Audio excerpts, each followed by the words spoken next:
నిన్న చిల్కూరు బాలాజీ ఆలయ ప్రధాన అర్చకుడు కన్నుమూసిన విషయం తెలిసిందే. సౌందరరాజన్ అంత్యక్రియలకు అక్కడ ఏర్పాట్లు చేస్తున్నారు కుటుంబ సభ్యులు. నేడు ఆలయం వెనుక భాగంలో గోశాల దగ్గర అంత్యక్రియలు నిర్వహిస్తున్నారు. ఆయన మరణించిన వెంటనే ఆలయాన్ని కూడా మూసేశారు నిర్వాహకులు. ఆదివారం ఉదయం సంప్రోక్షణ తర్వాత దర్శనాలకు మళ్లీ అనుమతిస్తారు.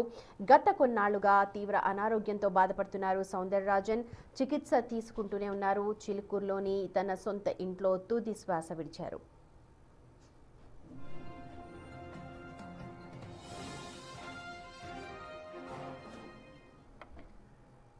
తమిళనాడులోని చెన్నైకి చెందిన వెంకట రాఘవాచారి కోమలమ్మల దంపతులకు జన్మించిన సౌందరరాజన్ 10వ తరగతి వరకు అక్కడ చదివి ఆ తర్వాత హైదరాబాద్కు వచ్చారు. నగరంలోనే ఎంకామ్, ఎల్ఎల్బి కూడా పూర్తి చేశారు. ఉపాధ్యాయుడిగా ఉద్యోగ ప్రస్థానాన్ని ప్రారంభించిన ఆయన ఆ తర్వాత ఓయూలో ప్రొఫెసర్గా పనిచేశారు. 1988లో ఉస్మానియా రిజిస్ట్రార్గా పదవీ విరమణ పొందారు. అప్పటికే చిలుకూరు బాలాజీ ఆలయ నిర్వహణ బాధ్యతలను చేపట్టిన ఆయన పూర్తి సమయాన్ని గుడికే కేటాయిస్తూ ప్రత్యేకంగా గుర్తింపు తీసుకొచ్చుకున్నారు. ఆలయం ఎండోమెంట్ పరిధిలోకి వెళ్లకుండా తీవ్రంగా పోరాటం చేశారు.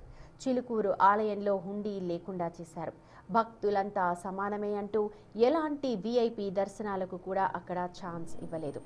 2008లో ఆలయానికి స్వయం ప్రతిపత్తి హోదా తెచ్చేందుకు అప్పటి ప్రభుత్వాన్ని ఒప్పించారు. ఆలయ మేనేజింగ్ కమిటీని ఏర్పాటు చేయగా అప్పటి నుంచి ఆయనే చైర్మన్గా వ్యవహరిస్తూ వస్తున్నారు. 2018లో భార్య వసుమతి అనారోగ్యంతో మృతి చెందారు. ఆయనకు 3 కుమారులు కాగా రెండో కుమారుడు రంగరాజన్ ప్రస్తుతం ఆలయ అర్చకునిగా వ్యవహరిస్తూ ఉన్నారు.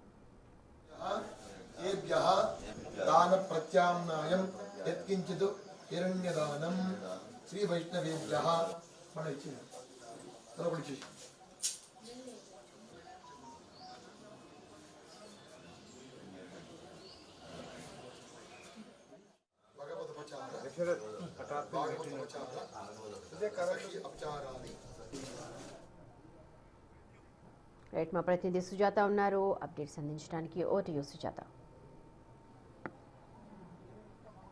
సుమతి, చిలుకూరి బాలాజీ ఆలయ ప్రధాన అర్చకుడు సౌందరరాజన్ గత 3 సంవత్సరాల నుంచి అనారోగ్య సమస్యలతో బాధపడుతున్నాడు. నిన్న అస్వస్థతకు గురైనటువంటి సౌందరరాజన్ని స్థానికంగా ఉన్నటువంటి హాస్పిటల్కి తీసుకువెళ్లారు. హాస్పిటల్కి తీసుకెళ్లే లోపే కన్ను మూసినట్లు అటు వైద్యులు నిర్ధారించారు. ప్రస్తుతం చిలుకూరి బాలాజీ ఆలయ వెనుక భాగంలో ఉన్నటువంటి సుందరరాజన్ నివాసం ఉంటున్నటువంటి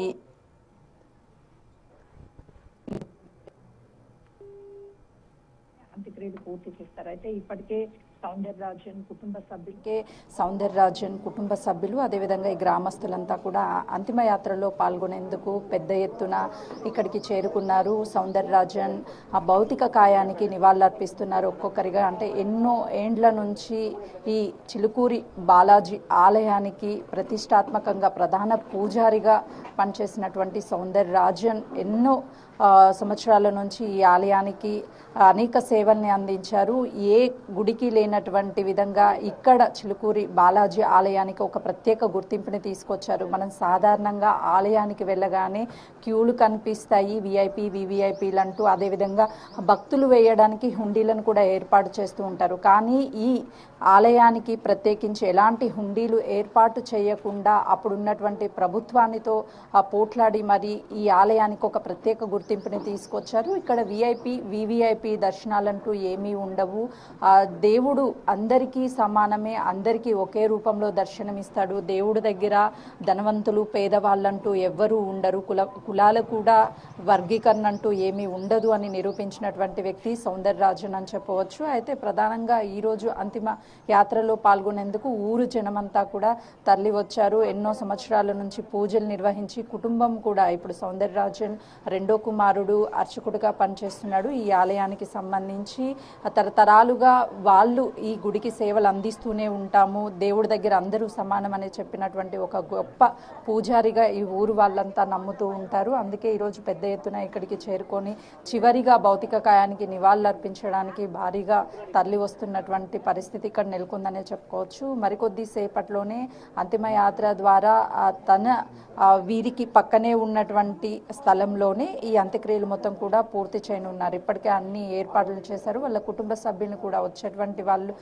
ప్రథమ పూజారులు అన్ని ఆలయాల్లోనూ వీళ్ళ కుటుంబాలకి సంబంధించినటువంటి వాళ్ళు పూజారులుగా పనిచేస్తున్నారు. వాళ్ళంతా ఒక్కొక్కరిగా ఇక్కడికి చేరుకొని ప్రత్యేక పూజలను కూడా నిర్వహిస్తున్నారు. ఎందుకనంటే వీళ్ళకి సంబంధించినటువంటి అంతిమ యాత్ర సౌందరరాజన్కి మరికొద్ది సేపట్లోనే పూర్తిగా ప్రారంభం కానున్నది. ఆలోపే వచ్చినటువంటి వాళ్ళందరూ కూడా నివాళులు అర్పించేందుకు భౌతిక కాయాన్ని ఆ సౌందరరాజన్ ఇంటి వద్దనే ఉంచి నివాళులు అర్పించేందుకు ప్రతి ఒక్కరికి కూడా అవకాశం కల్పిస్తున్నారు. మరోవైపు ఈ టెంపుల్కి సంబంధించి ప్రత్యేకించి ఎప్పుడైతే సౌందరరాజన్ ప్రధాన అర్చకుడిగా ఇక్కడికి వచ్చాడో ఆ తర్వాత ఈ ఊరితో పాటు ఆలయానికి కూడా ఒక ప్రత్యేక గుర్తింపు వచ్చిందనే చెప్పుకోవచ్చు. ఎండోమెంట్లో గత ప్రభుత్వాలు టెంపుల్ని చేర్చాలి అని అనేక ఒత్తిళ్లు తీసుకొచ్చినప్పటికీ ఈ ఆలయాన్ని ఎట్టి పరిస్థితుల్లోనూ ఎండోమెంట్లో చేర్చడానికి వీలు లేదు.